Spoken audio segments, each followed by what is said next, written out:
arrest. Not to be arrested. People need arrest. Not to be arrested. People need arrest. Not to be arrested. People need arrest. Not to be arrested. People need arrest. Not to be arrested. People need arrest. Not to be arrested. People need arrest. Not to be arrested. People need arrest. Not to be arrested. People need arrest. Not to be arrested. People need arrest. Not to be arrested. People need arrest. Not to be arrested. People need arrest. Not to be arrested. Why don't you get out of here? I don't see you staying here. Why don't you go give us some peace?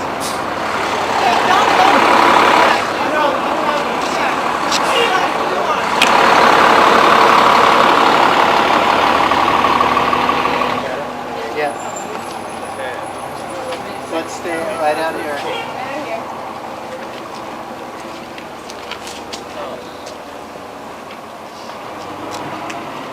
Hi everyone, thank you for coming out tonight. My name is Megan and I am here as a representative from the Boulder County Democratic Socialists of America, DSA. But more so, I am here as a neighbor, as a community member. I am here, we are here, because it is past time somebody spoke up about the dangerous and inhumane practices of the Boulder Shelter for the Homeless. As you may know, we are coming up on the 1-year anniversary of Benjamin Harvey's completely preventable death. Benjamin Harvey was a longtime Boulder resident who, after going through coordinated entry and being referred to our shelter, was turned away by shelter staff. The reason? 9 months earlier, he had tapped on a window after arriving 1 minute late for the mail pickup time. Rather than showing empathy or respect for a fellow human being experiencing a moment of frustration and human weakness, the shelter staff declared him violent and banned him from services for a whole year. The night he returned to the shelter, they reminded him of this small mistake and sent him away.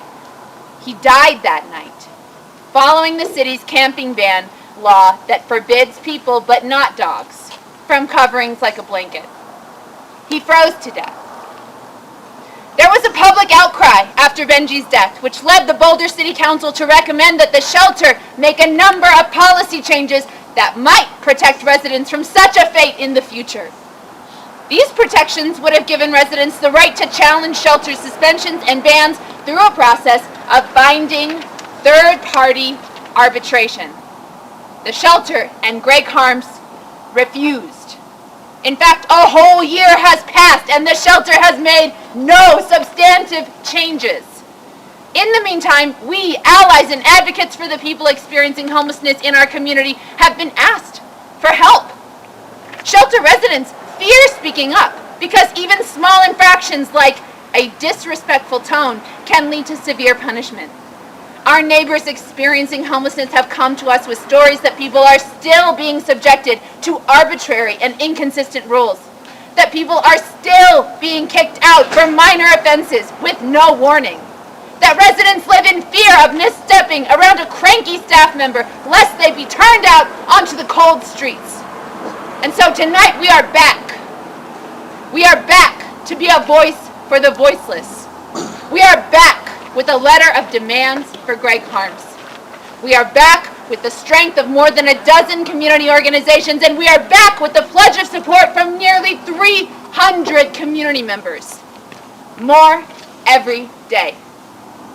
We are back to demand justice and to hold Greg Harms accountable. Thank you. Yeah.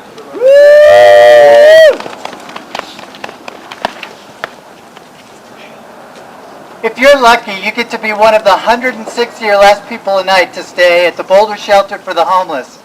You'd be lucky because in the last year, 2,500 people have sought help, leaving most from getting a bed, a caseworker, a chance to overcome what left them homeless. Even if you are one of the lucky 160, the shelter mandates that clients be respectful. This is an incredibly vague term, and often simply responding to staff in any manner beside full and immediate compliance is considered disrespectful. In the 2018 University of Denver Law School report on homelessness in the Boulder Shelter for the Homeless, Executive Director Greg Harms was interviewed and shared that any staff member can issue a violation to an individual for breaking this contract. When exited, that individual is told to leave the property for a period of time and can even be permanently banned. Harms further shared that the shelter provides the staff no guidelines with regard to punishment length or type when there is a rule violation.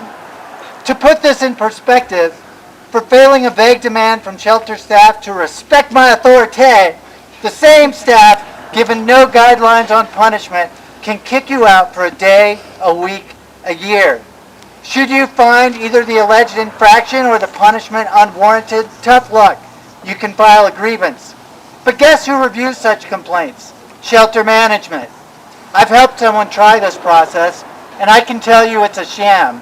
Just like the police policing the police, shelter management has always stood up for the shelter staff from the numerous stories people have shared with me. Yep. This was enough for the Boulder City Council to request the shelter submit to an independent review when people are kicked out that wish for such a process. If this were a government service, it would be required by due process. But Greg Harms has refused. Instead, another sham process was put in place. People kicked out can request, if they know about it, a problem unto itself, they can request mediation. But the manager of the mediation service told the Boulder Human Relations Commission that since Benjamin Harvey's death nearly a year ago, they've only spoken with 4 people who had received suspensions. Guess how many times anyone from the Boulder Shelter for the Homeless has shown up to any of these discussions with a mediator? That would be 0, nada, nilch. The sham process of even non-binding mediation doesn't exist. Another thing the Boulder City Council asked for was that anyone kicked out receive an offer of transportation so they can be safe for the night. This too was a bridge too far for Greg Harms and company at the shelter. One person I know showed up at the shelter in the evening only to be told they were kicked out for receiving too many warnings. No ride was offered. The shelter put that person's life at risk, failing to take even a low-cost and humane step to ensure an easily achievable modicum of safety.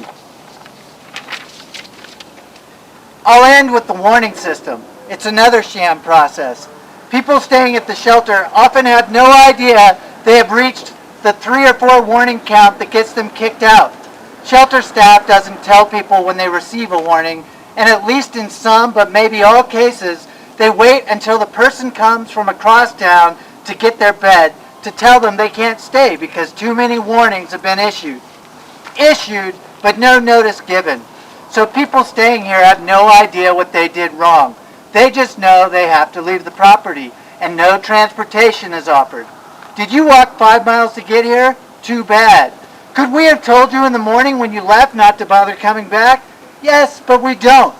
Could we buy you a bus ticket to help you seek safety? We could, but we don't. Could we let an independent reviewer decide whether the warnings were legitimate rather than arbitrary and capricious? We could, but we don't. The shelter is here to help people at the end of their rope, not teach them a lesson. It's time the Boulder Shelter learned that lesson. Yeah. Greg Harms, step up, do the right thing, and implement our demands. Yep.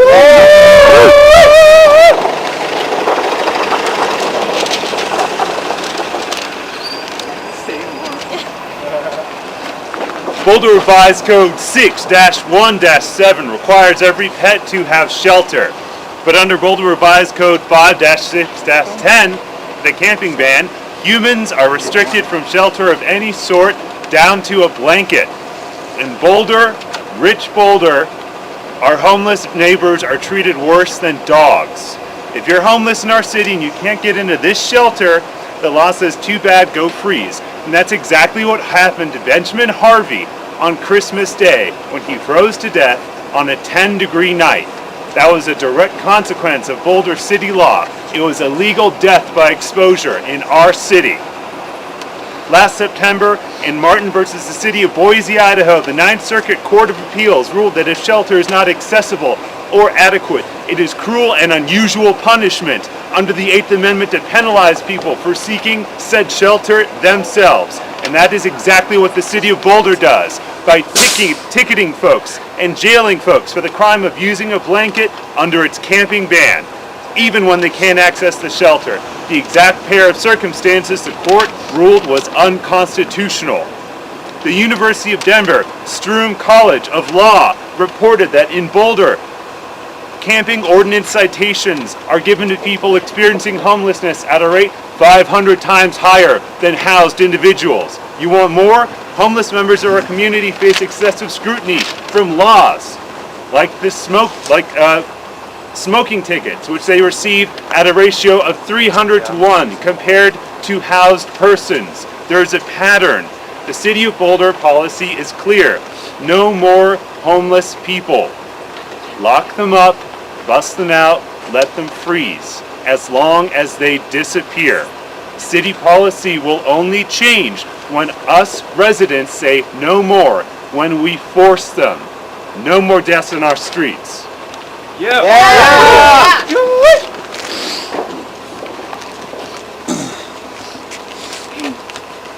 And this is our open letter to Greg Harms, Executive Director of the shelter. Can I hold this for you? Oh, yeah, sure.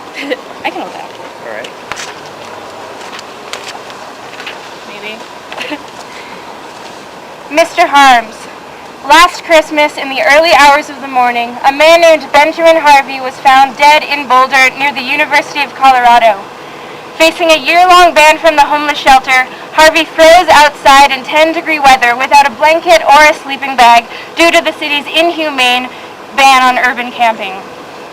Despite the fact that Boulder Shelter for the Homeless employees referred Harvey to your shelter through the Coordinated Entry Program, his one-year suspension from the facility still prevented him from accessing a bed for the night. An infraction of shelter rules should never be a death sentence. Yeah. Under your leadership, people experiencing homelessness are subject to the arbitrary and capricious enforcement of shelter rules, often resulting in expulsion from the shelter on unreasonably short notice, with insufficient warnings and no offer of transportation, even though City Council created a requirement for transport to other services in the event of a suspension. With winter approaching, we fear that these policies will lead to even more deaths.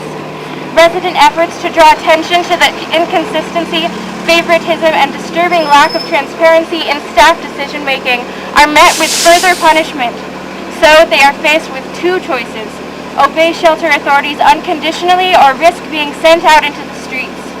Not only that, but your facility is run without public oversight, despite receiving 1/3 of its funding from public sources.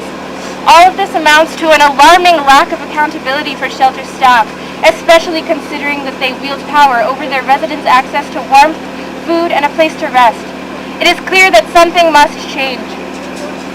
In order to prevent future tragedies and injustices in our community, we demand binding third-party arbitration for resident grievances. Yeah. Since Benjamin Harvey's death, the shelter has utilized the city's community mediation services to handle disputes, but only in a non-binding capacity. Given the grave consequences posed by unfair suspensions from the facility, this is not enough. Allowing community mediation services to make binding decisions would ensure that conflicts are resolved more fairly, and we hope that it would amplify the voices of Boulder's most disadvantaged citizens. We also demand that all active suspensions be reevaluated by a third party, and that suspended individuals referred to the shelter through the coordinated entry system be allowed back. Yeah. Yep. Only those with the highest need are referred to the Boulder Homeless Shelter, but those facing prior bans are blocked from receiving the care they need. Those who are banned must sleep on the streets, sometimes in dangerously low temperatures. The severe weather shelter opens its doors in freezing temperatures or snow, but many still face obstacles such as transportation. The risk of unfair suspensions is just too great, and those decisions should be reassessed. So who has the current temperature? 31 degrees.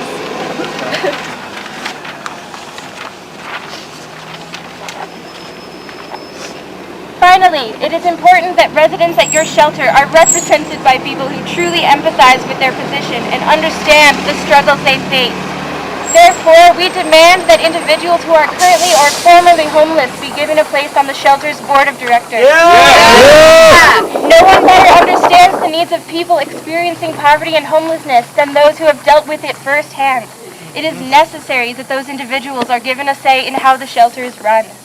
The people of Boulder refuse to stand by while the city's most vulnerable are denied their basic right to shelter, putting their health, safety, and lives at risk. We refuse to believe that people experiencing homelessness forfeit this human right by failing to act with perfect compliance and obedience towards authority. In a society that punishes poverty and criminalizes homelessness, the very least we can do is ensure that disadvantaged people are treated with fairness and dignity within the very structures designed to help them. Yeah. Yeah. And I actually have a list of all the organizations who signed on my phone. Sorry, I got it. But I just realized that would be hard to read.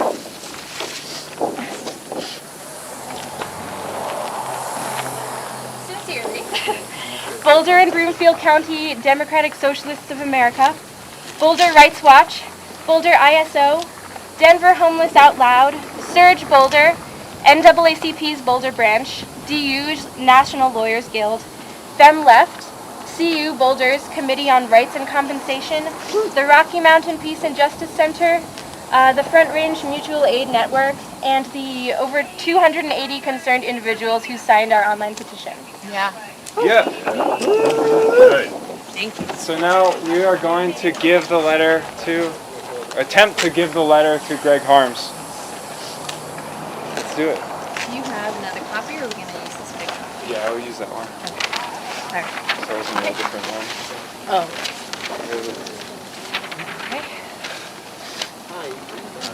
All of us? Yeah. If you don't want to, we're just gonna go up to that door. So, here's the letter. We can tell them that it doesn't have every name, that the list has been growing and growing. What can I hold? Oh yeah. And then do we want this or no? Maybe not. We seem to have their attention. Yeah, for sure. Cool.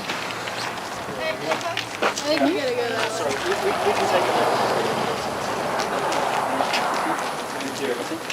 Sure.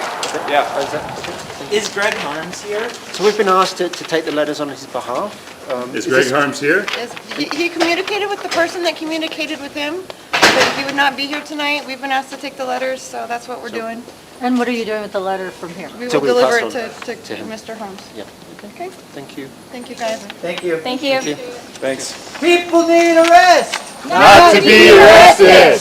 People need a rest. Not to be arrested! People need a rest. Not to be arrested! People need a rest. Not to be arrested! People need a rest. Not to be arrested! People need a rest. Not to be arrested! People need a rest. Not to be arrested! People need a rest. Not to be arrested! People need a rest. Not to be arrested! That's not body bags. That's not body bags! That's not body bags. That's not body bags! That's not body bags. That's not body bags! That's not body bags. That's not body bags! That's not body bags. That's not body bags! That's not body bags. That's not body bags! House the poor, tax the rich. House the poor! Tax the rich. House the poor. Tax the rich! House the poor. Tax the rich! House the poor. Tax the rich! House the poor. Tax the rich! House the poor. Tax the rich! House the poor. Tax the rich! House the poor. Tax the rich! House the poor. Tax the rich!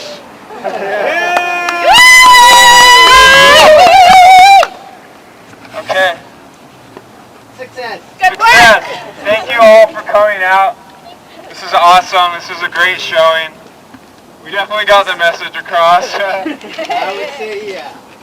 So, From here we keep pushing. We're gonna meet with Greg Harms. We're gonna let him know he has till January to commit to enacting these changes. And if he doesn't, he'll regret that. It's not a threat. It's just it's a nonviolent promise.